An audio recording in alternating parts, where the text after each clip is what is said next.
মহাজন আপনার ডাইকা নিয়ে কি বললো? টাকা অফার করছে, আমি যেন টাকা নিয়ে এই গ্রাম ছেড়ে চলে যাই। কত টাকা? 10-15 লাখ। এতগুলা টাকা অফার করলো, আপনি টাকা মায়া ছেড়ে চলে আসলেন? টাকার প্রতি আমার কোনো মায়া নেই। মানুষের প্রতিও কি মায়া নাই? আছে, তবে সব মানুষের প্রতি না। যারা ভালো মানুষ তাদের প্রতি মায়া আছে, আর যারা বাজে মানুষ তাদের প্রতি এক বিন্দুও নাই।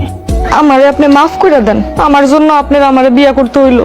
আসলে আমারও কিছু করার ছিল না, আমি যদি বাধা দিতাম তাহলে অনেক বদনাম ঘটানো যাইতো।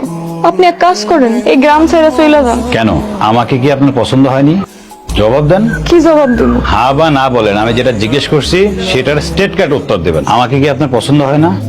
আমার পছন্দ অপছন্দ তো কিছু আসে যায় না। আপনার সাথে তো আমার এমন কোনো সম্পর্ক নাই যে আমাকে বিয়ে করতে হবে। আমি সরাসরি জবাব চাই। জবাব শুনে কি করবেন? আমি আমার জবাব দিব। আপনাকে আমি যেদিন প্রথম দেখছি মানুষের পক্ষে কথা বলতে, আমাদের অন্যায়ের পক্ষে কথা বলতে, সেদিন থেকে আমি আপনাকে পছন্দ করি। এর জন্যই তো সব সময় আমি